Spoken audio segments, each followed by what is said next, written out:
How's it going, people? Welcome back to the channel and welcome back to the Supporters Club. We're coming off the back of a heavy 3-0 defeat at Tottenham Hotspur's, fellow top 4 contenders. We are still in the top 4 position. It is still in our hands, but there's a lot to discuss off the back of that game and going into the last 2 games of the season. I've got a couple of the regulars with me.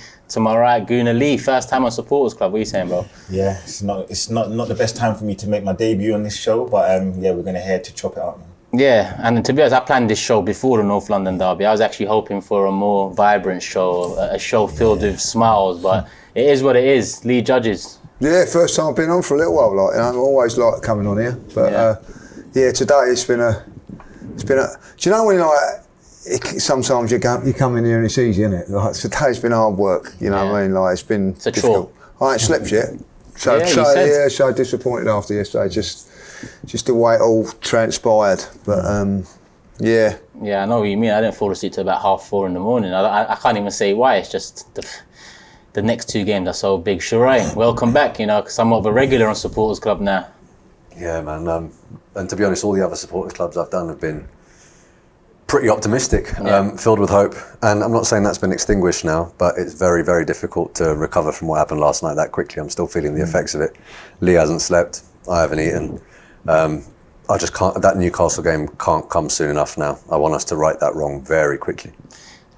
Okay, let's start with the North London derby, because this is the reaction to the result.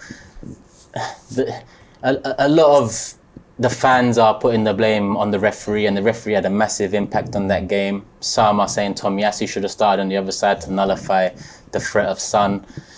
How are we all feeling? Let me start with Gooner Lee on my right. How are you feeling off the back of that performance result yesterday? You know what? It's hard, and I don't really want to come in here and talk about other things outside of what an Arsenal player should have done yesterday. But that refereeing performance was scandalous, in my opinion. It was so bad, and it just put you behind the 8 ball a bit straight away. Like, I don't know what you guys would think, but I genuinely felt yesterday we were playing against 12 men. And the unfair advantage that we are obviously first in playing away from home, so you just need a bit of like fairness straight away, and then you just, as Arteta said, you get a beautiful game from that. But what he did was he just ruined it, and then what happened is obviously we lost 3-0, but it wasn't good from some of the players, and again we have to put that on the players and the manager as well. But that refereeing performance yesterday was something to be beholden, and it just wasn't great yesterday. You know what? I'll challenge people out there to find content of me talking about referees, blaming referees, because I very rarely do, because across the season I see how bad they are, not only in Arsenal games but other games here and there. Exactly. But I am going to talk about the referee this time, because, listen, forget about the soft penalty and forget about the red card for holding, which was a red card. I'll agree with that. But Son, after 11 minutes, looking at Rob Holding and throwing an elbow, I understand the referee missing that, but surely VAR is there for that exact scenario, to let the ref know something's happened. Maybe go and view the screen. Not that you need to view the screen. VAR should easily be able to make that decision to a player that is involved in all 3 goals and also involved in Rob Holding sending off. How can I not look at the referee and ask what the hell happened here? Arteta, off the back of it, speaks about, I can't tell you what I really feel because I'll be suspended. He says the referee should come out in front of the video and explain himself. I think this needs to happen. Lee, you was at the game. We was at the game. Yeah, and being at the game, I didn't see that incident. Yeah. Didn't even know that it was there. So when I taking that out of it, I actually thought like the penalty was a little bit harsh, sending off. I have to say I agree with. You know what I mean? When you look at it in the context of all that, it's not till you get home and you actually see these things. But also, the mad world of social media then brings up the referee. Harry Kane's tackle against the left back, what's his name, for Liverpool? Robinson. Yeah. Who's the referee? Yeah. I think this was the same referee, just going off your point, that was for the Rodri handball, Man City against Everton, when that was a clear handball. 1-0 last minute. So that was in. Yeah. So the penalty that Liverpool should have got on Jota, when he's completely bundled over, who's the referee? So all these things come up, and you don't feel. Look, I'm not saying he's biased against. He's a Tottenham fan or whatever, like. But I did see him with a cockerel, like going home, like, you know what I mean. When he got into the van afterwards, I see him like with a cockerel and a cake, you know, like a Spurs cake. I don't know if that's got anything to do with it, but ultimately these things are happening, and it's happening too much. Now VAR, let's get this right. VAR is there to help the referees if they're making mistakes to rectify them. Now, when I get home and I see that elbow, that's a sending off. I've seen Granit Xhaka get sent off for going like that. Remember Pepe's one against Burnley? Pepe going like that when VAR intervened. So why the hell have they not got involved in that is incredible. In saying that, you know, I don't want that to make excuses for what we did. Arsenal didn't, well, at first, until they scored the penalty, I thought we played really well. After that, I'm going to say I'm disappointed with the way that we let ourselves down. We let ourselves down by the way we played, shooting ourselves in the foot with decisions again. Sometimes in football, you have a setback, Turkish. You have a setback. It's how you deal with it.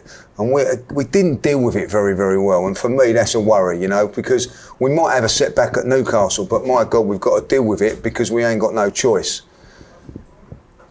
Listen, that was painful, like to go there at White Hart Lane with all those fans. It's bad enough when there was 35,000 of them, like, but there was 60,000 of them there. It was painful. Do you know what? The first 15, 20 minutes up until that penny, I agree with you. You know, it was a game, and it was hard to estimate who's going to take advantage at that point in time. I think the penalty come, they scored it, and the win was behind them. But I still don't think in between the penalty and that red card, much had changed. There was a few more openings for them, and they was getting some success, especially from Kulusevski on the right-hand side. But I think the red card was really the defining factor. And me and you have both said Rob Holding deserved that red card. The ball's... That's probably a straight red, even as the second challenge being a standalone, isn't it? That's the thing. But playing devil's advocate here, and I'm not saying this is how I feel, but we've known that the standard of refereeing in this country has been poor for a long time, particularly so now. We've known that VAR doesn't necessarily intervene when it needs to. We know we're not at home. So the message should be, you can't take any chances here, boys, right? You can't. Is Cedric a little bit naive, even with a little bit of contact with Son, knowing that Son's been going down, trying to get Rob Holding booked earlier in the game? Maybe. Is Rob Holding way too rash when he's already on a yellow? Is he getting way too tight to Son? Is there any need in the referee side to be doing that? Maybe, right? So I'm not suggesting that the refs aren't to blame here. They are. But yes. I also think that we just need to be a bit smarter. We need to be a bit smarter in these games. Naive, won't we? Yeah, and this happens so much. The analogy that I use, the analogy that I use is, I was talking to Lee about this outside. Like, if you're driving, you're trying to find the biting point, and that's the perfect spot. If you accelerate too much, you have an accident, and that's what happened last night. And if you're not quite there, you get caught cold, right? And Arsenal historically are now we're struggling to find that biting point. We're getting too revved up for these games, and that's what happens. Holding is one of the leadership group. I believe he's 26 years old. We can't talk about youngsters and naivety. He's a grown-ass man. He's been here like 8 years now. Exactly. He's probably one of our longest-serving players. Yeah. And he's a grown man. This isn't about being naive. This is one of the leadership group who got too revved up for this game. Gabriel is one of the leadership group. 2 quick yellows against City, got sent off. Granit Xhaka is part of that leadership group. I mean, how many red cards has the guy got? You know, you look around, and this is actually a common theme amongst those that are meant to be geeing the players up. And it's now getting to the point where I think, do we need to address the way that we go into these games? Do you know what though? Like, just going off what you're saying, it's a bit annoying for me. Not even more so for you, just in general, because I look at it and I'm like, how many times have we gone into games and we're almost a bit flaky? We're not up for the fight. We're not up for the challenge. And I just look at that penalty, well, the decision, and I'm like, that wasn't a penalty. You put your arm up to ease someone out, and I'm just looking at it and I'm like, if he didn't go for it, everybody would have been like, why didn't you put a challenge in? Why didn't you even try and put him off? Why didn't you do something? If that's a penalty, we have a penalty in every Premier League game this season. Exactly. In my opinion. So for me, I'm looking at it and I'm like, do you know what? Well done, Cedric. Like, he didn't play well at all. So again, I'm just talking in that isolated incident. I'm looking and I'm like, do you know what? Well done for doing something. Not just standing there watching Son just attempt to header or shot or whatever it was going to do. You're trying to put him off. And actually, if you remember, 10 minutes later, he was tracking back, not letting Kane have a shot. So we can't just literally always come in there and say, well, like, Cedric ain't done this or Cedric's done this or whoever it is that's done that incident. I think, look, we went in there with a good level of fitness and a good level of aggression to counteract our fiercest rivals. But we could have left with a point had we not then got the red card, and that I think you can't really look at the referee for that. I'm going to give Song a little bit of credit here. I think he played a blinder. He got whatever happened, whether it was the elbow or whatever. He got holding where he wanted him to have him. And I had another look at it last night, and I just think I don't know, but I think Holding was agitated by it all and everything like that. And that little thing there, you just think like, oh, I can get one in. Do you know when you feel like you can get one in on someone, like he's going to run into me and I'm going to, you know. He thought the cameras wouldn't catch it. Or whatever, or the referee wouldn't catch it. It was going to be a bash. And this is the incredible thing about VAR. If the referee don't see that, VAR is not going to come and get involved with that. And that's where it's all a little bit wrong. You know, so because he's done it and seen the referee, I just think it was just. I think that it took him out of his comfort zone through what he'd done, and and again, like what just like rubs me out the wrong way is I just see Arsenal fans saying, "Do you know what? You know, like that's Son. He's a really good player. If he didn't play for Tottenham, I don't want to hear any Arsenal fans telling me that if he didn't play for Tottenham, that I would be my. He's a cheat.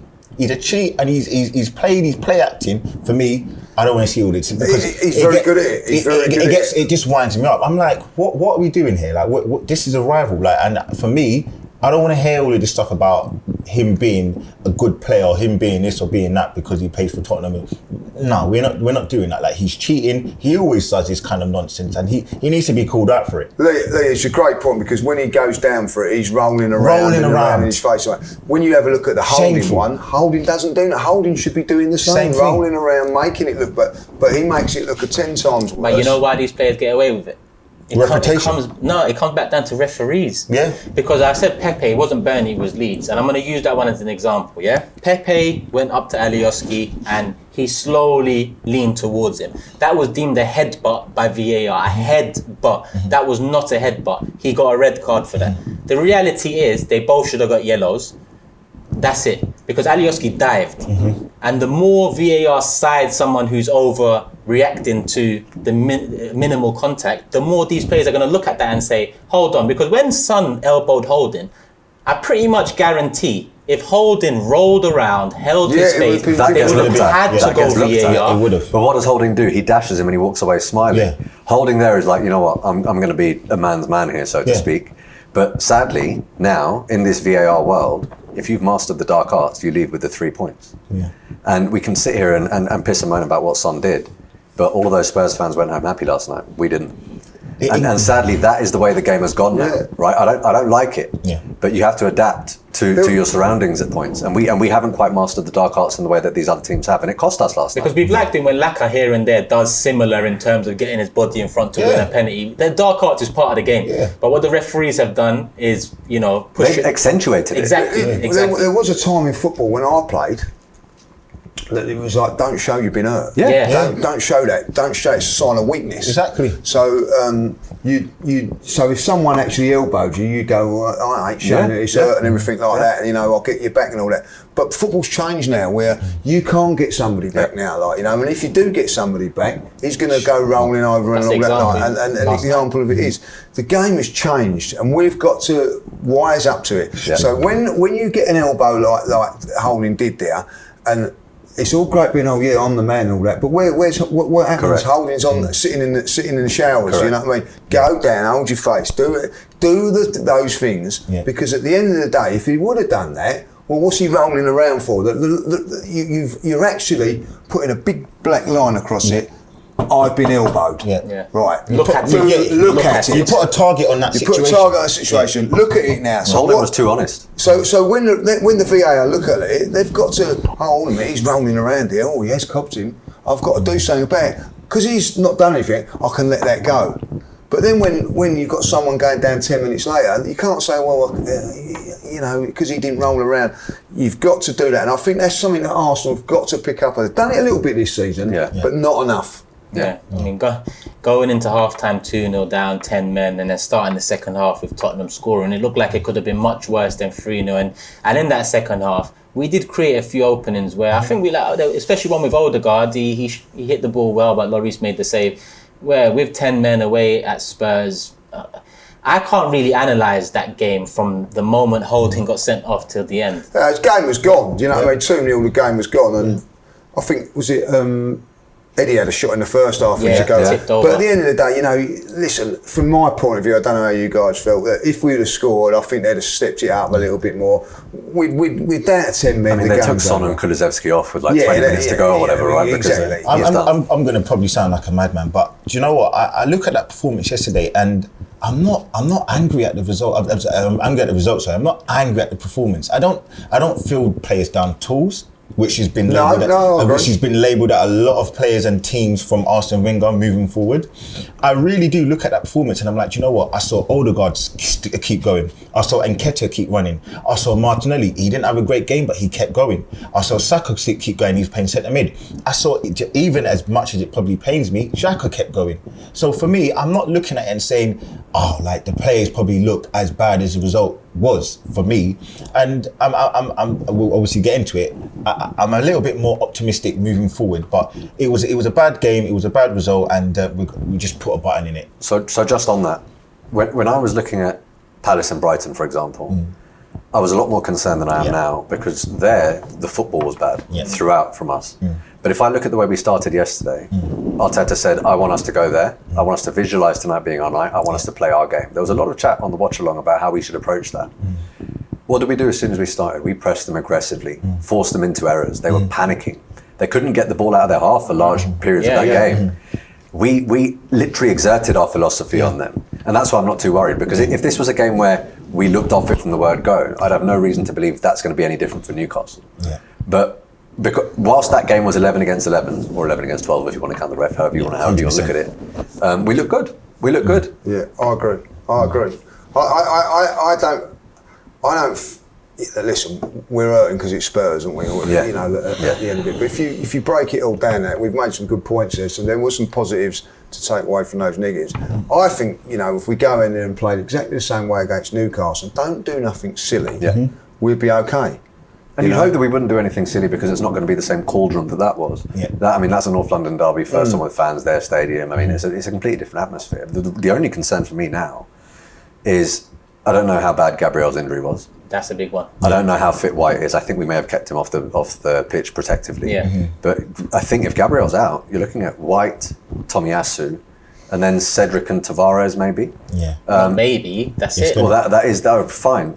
And then if we're looking at that, and we're also saying Partey's out, and we're also saying that our first choice striker was Aubameyang, then it was Lacazette, but we've got Eddie up front. If you look at that team, if I looked at that at the start of the season, I would have said that's a rotated Carabao or FA Cup team that we're now having to go into the last two games with. The saving grace there is, no matter who's been on the pitch for us in recent weeks, Arteta's got them going, and they've looked good, and he's milked every last drop out of that squad. Right, but it's a difficult one to predict. I'd love to see the first 5 minutes against Newcastle, and I'd either feel a lot more comfortable or a lot more nervy. Moving on to the players, the more you guys talk about, moving on to the next game, is it on the players now more so than the manager? Because the players know it's 2 games, 2 wins, you're playing 2 bottom of the half sides. I think I spoke about just I think these 2 games are now massive for Mikel Arteta. I really do. Because I say this, last 10 games, 5 wins, 5 losses, 12 defeats in the season, 4 points in front with 3 games to go. If you can't get over the line in the top 4, there's going to be pressure brought on you. I do, and I think that going forward into next season, a couple more bad performances. The fans I still think that a lot of fans, like myself, I'm not convinced. You know what I mean? I need convincing. I need you to convince me, Mikel. Because I want to be convinced. Go and get these 2 results. Get us into the top 4. And I know it would be lovely, wouldn't it? But if you go to Newcastle, everybody's thinking that we're going to explode. You know what I mean? That's what they're all thinking. They want it now. You go there and by half time you're 3 or 4-0 up. That's the sort of thing that you want to go. Hold on a minute. We've had a bad performance against Tottenham, but this is what we're really like, and that's what we're going to be like moving on and moving forward. So I do think it's very, very important for Mikel. Not so much the players, because some of those players if I'll be honest, are not going to be there next season. Yeah. So I do feel that these 2 games, I just hope and pray that Mikel gets it done, and we can then go, do you know what, Mikel? Fair play to you. The pressure was on. You got us top 4, and now with you we can go forward. Do you guys think the contract was? I was just about to say, everything Lee says, Judges says, Lee, the twins are right. I think everything that you say is very, very true. But unfortunately, the reason why it's all on Arteta, it's not on Arteta and all on the players, is because he's just got a new contract. And that contract is giving him 3 years of a safe haven, really and truly. There isn't anything where if he goes into the next season and we finish 5th, well, that was the aim at the start of the season for the owners and for the execs at Arsenal. So for Arteta, he's thinking he wants to get top 4 because he's spoken about the actual progression of the team and the players. And another thing, I think, actually, in truth, a lot of these players are staying. Really, he wants to keep Nketiah, he wants to keep El Nene, and those are the ones that are earmarked as going as well as sort of someone like Lacazette. So if you think about it, we could keep the basis of that team, the nucleus of that team is going to stay. Squad already. Yeah, it's a thin squad, and we're not going to get rid of a lot. I don't really think. I think we need to really kind of supplement and add. So for me, I think it's actually more on the players, more from a standpoint of just getting top 4 and not having that bottling gene that maybe has been labelled at us for the last couple of seasons or years even. Did you agree with the contract? Timing, let's say. Do you know what? I'll be honest, again, for me, my first interview on AFTV, I always said, it's not about Arteta in and it's not about Arteta out. It's hard to say because, and I spoke about this before, every single time Arteta seems to be in the dumps, in the doldrums, he comes out with a master stroke of a win, whereas 3, 4, 5 game winning streak. The other thing is, he never ever loses the players, ever. Yeah, that's a big thing. He never ever seems to be in a position where the players down tools. And really and truly, if they do, they're out the door. So he gets the support from the players and the club as well. So for me, whether I'm Arteta in or Arteta out, I don't actually think it matters. But I mean, let him have the contract. If he gets top 4, if he gets top 4, hey ho, like I want him to get top 4. And do you know what? After those Conte comments yesterday, I'm actually more supporting because Conte, desperate for him to do it. I look at you. You are a mug, mate. You're a mug. He's an absolute mug, crying and whinging about Arteta moaning, and you're the one that was crying in January about players and talking about leaving and going to PSG. Mate, give your head a wobble. Give your head a wobble. Oh no, his wig will fall off. Yeah. Or you could give it to me, whatever. Lee, Sheroy, let's start with you. The contract, Mikel Arteta, he got it about a week ago now, but he mentioned in one of the press conferences that he was offered it after the 3 losses back to back to Palace, Brighton, and Southampton. Do you think it was a bit premature? And I'm not really saying this strictly off the back of this North London derby result. It's because this is the first supporters club since the contract's been announced. Actually, we recorded the last supporters club pretty much the same time the contract was being announced. So it's not reactionary. It's not off the back of the North London derby result. But do you think the timing was right for where we was at this particular stage of the season? The last time I was asked that question was before he rallied the boys up against Chelsea, Manchester United, West Ham and Leeds on a fan cam. And my answer then was, it may well signify a lack of ambition to offer someone a contract before you know how this season has gone, all right? What he's then done is, with a severely depleted group of players, he's gone and beaten the European champions in their own backyard, galvanised a bunch of players that I did not think would be in the starting 11 at that stage of the season. The atmosphere at the Emirates, for me, is the best I can remember in recent years. And I can't remember the fans playing for an Arsenal manager like that for a very, very long time.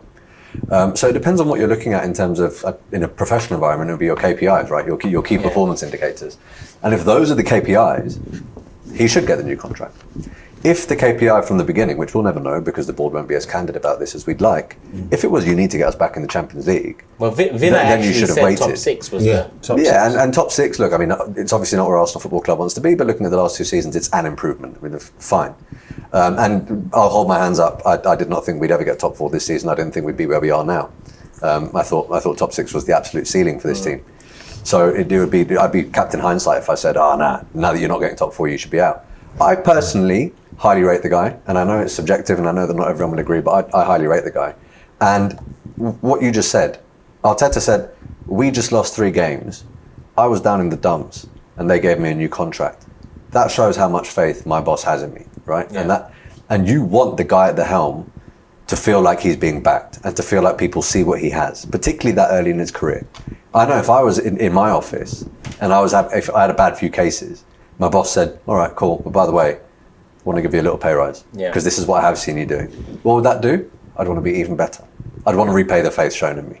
You know, so I don't necessarily think it's a bad thing, but if someone said, nah, mate, your standards are in the mud, you shouldn't be doing that before, I wouldn't sit there and argue with them. I'd say, I completely understand why you feel that way too.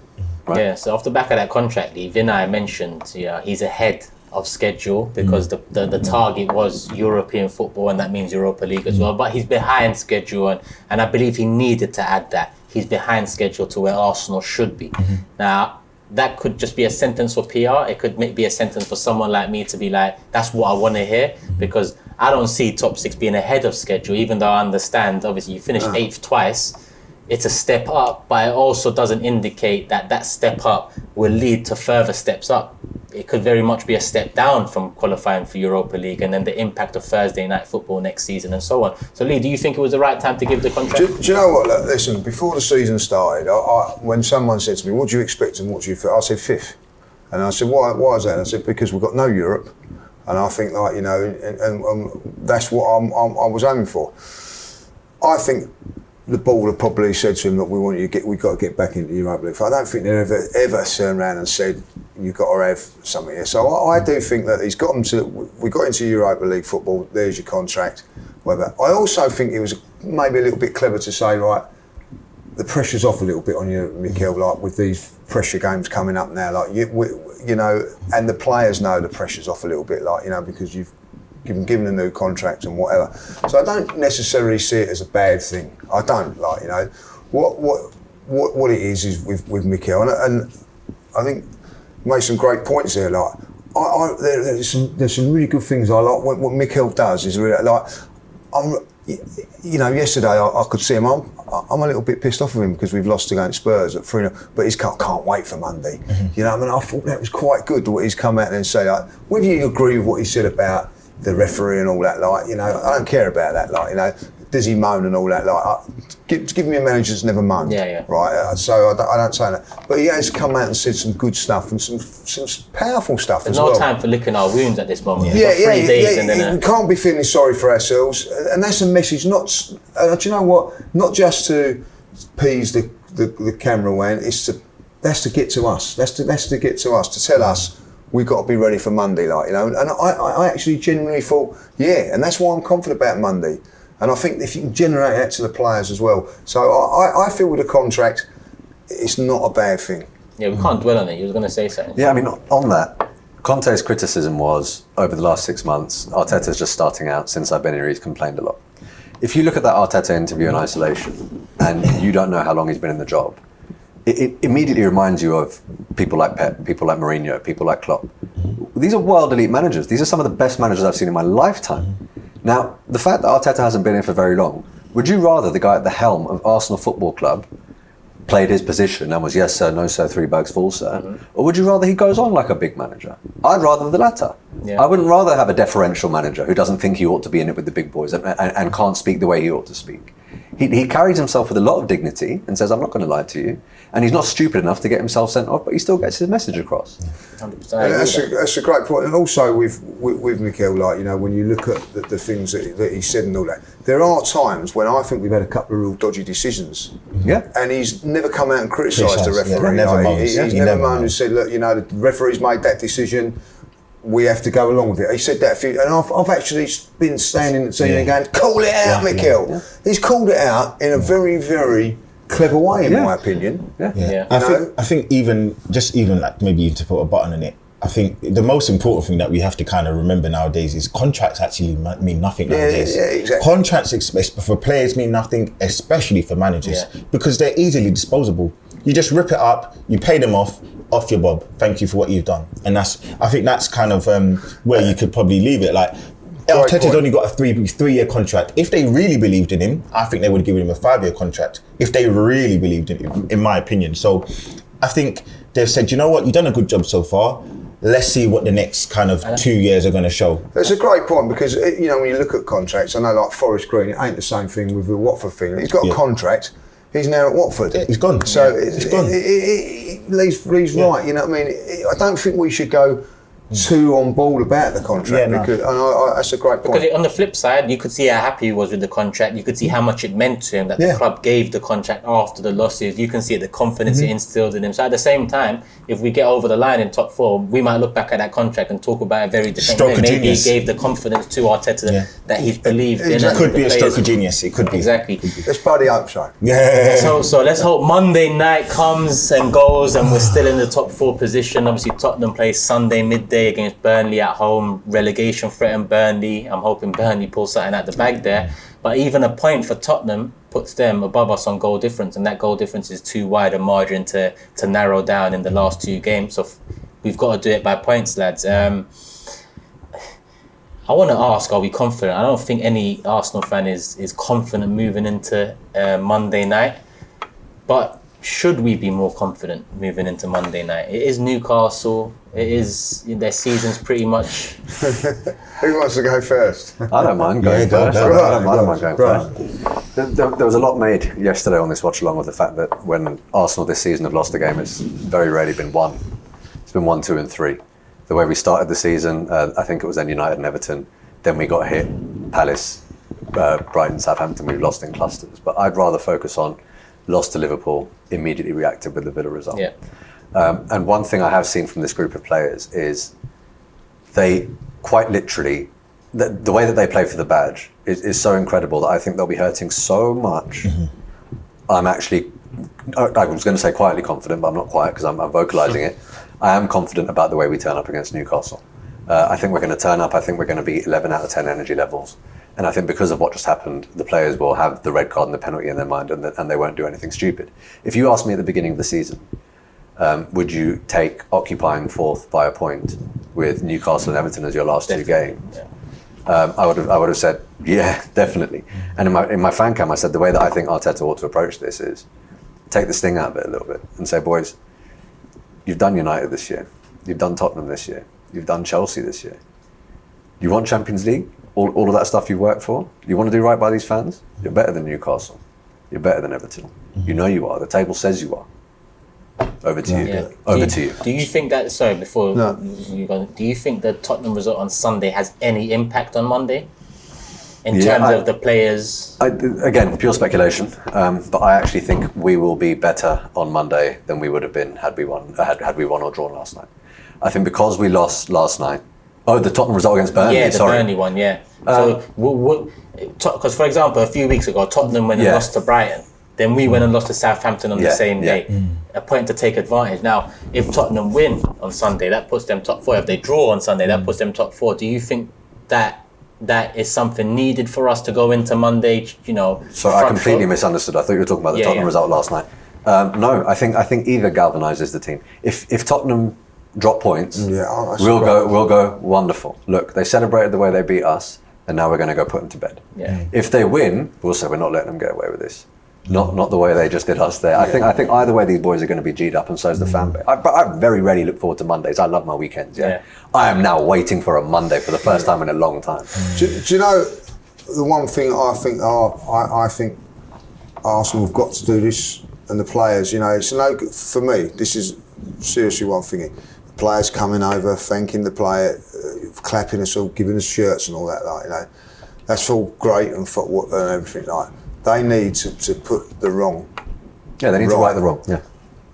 And if any Arsenal player knows, it's about we're hurting. We're getting battered by the Spurs fans this week. Like, you know, everybody, not just Spurs fans. Everybody. I mean, the audacity of some of these other clubs' fans that are laying into us as well. But that's part and parcel of it. You owe us now to put that right. Go and beat Newcastle. Go and beat Everton. And let's have a bloody good summer. Yeah. Do you remember Bukayo Saka's pre-match interview before the Chelsea game? Obviously, he didn't know that we were going to score 4. No. He said, we need to win this for the fans. Yeah, and they need We to want do to do that. this for They the need fans. to do this So that now. is the way they're looking at it. That is the way they're looking at So it. they need to do that, obviously, for themselves. Yeah. But if any Arsenal player is getting to watch this or whatever, like, you know what I mean, and we know that sometimes they do, right? We are hurting after that losing to Spurs. We're hurting. And We've had to endure 65 minutes of them taking a mickey out of us, walking out, taking a mickey out of us. Put that wrong right. And they know we've supported them all season. They know that we're not entirely happy having the youngest squad in the league with the youngest manager, but we fully got behind them home and away. Yeah. Lee, Newcastle Monday night. I think it's almost like a bit of a movie. This part of the season, isn't it? It's Well, a it bit will be like, on Amazon Prime next year. Yeah. But it does feel like everyone's against Arsenal. No one wants Arsenal to be in the Champions League. Like we're that club that everyone likes to see in the mud per se. And I feel like right now is a time where there isn't any excuse for these younger players because they've done it and they've shown us that they can perform. Yeah. So there isn't any excuse really as well for these young players that they can't do it because they're immature, they're young, this and that. They're wet behind the ears. This is the time for them to step up. This is the time for them to show us they can perform to that Champions League level. Because what's the point getting into Champions League if we're going to go out in the group stages? It's pointless. So they need to show us as well that they're ready to get into that to get to that next level. I think maybe me and Turkish and I are a little bit more apprehensive and worried is more to do with that Gabriel injury. And I think that's going to sort of play heavy. But even now when I'm sitting here thinking, for the last month and a half, he's been very shaky. Yeah. He's been very, very, very shaky, and I think he had a good game last night, though. He did have an okay game last year. Worse. It could have been, but I think he's just been a little bit off the boil. Yeah. The holding thing I'm not too worried about because he sort of shown his quality last night. He can come in and do a job, but he's not the answer. We know that he's not the answer. He's there for your Carling Cup or your early Europa League games, and that's what he's there for. But I think we're a little bit worried is that defence because right now I can say that Cedric and Tavares, they're not showing the level that they need to be consistently moving forward. We need better than that. And they do give me that nervous feeling. Yeah. I'm sorry. Whenever they get on the ball, there was a moment even yesterday, we were playing it about at the back, bopping it about, we're 1-0 behind, Cedric gets pressed, he passes it straight to them, and then Son gets the ball and he kind of like trying to go forward with a counter-attack. For me, that's the worry. The worry is those fullbacks. Tomiyasu, love the guy. He can do amazing. He may well be in centre back. I'm happy with that. But the fullbacks, they just give me a little bit of a bit of worry. And as well as, what is Xhaka going to do? Is he going to have a game like Man United, or is he going to have a game like last night? Because at times he looked like he was running in quicksand, and that's no fault of his. So we know that he's got his limitations, and that's not a problem. But I think that's where the worry is. But I want it again. I've said it before and I'll say it again. I want Arsenal to get top 4 just because, like those Conte comments, just it rubbed me the wrong way. Like how dare you? Like how dare you talk about Arsenal and Arsenal's manager in a way when you've done exactly the same thing, even worse, and you've only been there since November. Like who the hell? It could be a blessing in disguise. Arteta could use that. That siege mentality needs to rise. He's learning on the job for the last 2.5 years, and what he hasn't learned yet, or where he hasn't experienced it, in my opinion, is somewhat of a rivalry with another manager.